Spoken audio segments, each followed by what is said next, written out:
নির্বাচনে আমরা ধানের শীষে ভোট দিব। আমরা বাংলাদেশকে সমৃদ্ধশালী করব এবং প্রতি ঘরে যেন একজন করে চাকরির ব্যবস্থা হয়, আমরা এই জন্য কাজ করতেছি। আমাদেরকে আপনারা দোয়া করেন। আগামী নির্বাচনে যদি বিএনপিকে ভোট না দেন তাহলে দেশের অবস্থা আরো খারাপ হবে। আমার নেতা তারেক রহমান দেশে নাই, উনি যখন দেশে আসবে আমাদের উপরে যে দমন পীড়ন গেছে।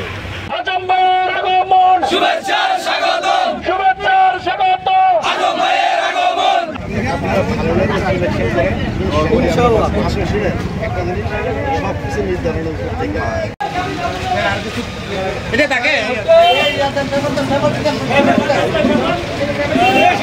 ওই জায়গায় ক্লিয়ার আছে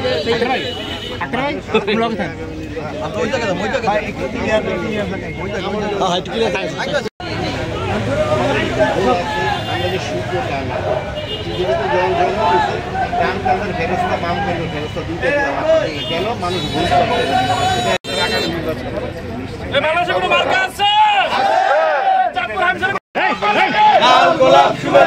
করতে পারবো না, আমরা তো বুড়ো হয়ে গেছি। তোমরা এগিয়ে এসো, দেশের হাল ধরো ইনশাল্লাহ। তোমরা যদি হাল না ধরো এই দেশ ধ্বংস হয়ে যাবে ইনশাল্লাহ।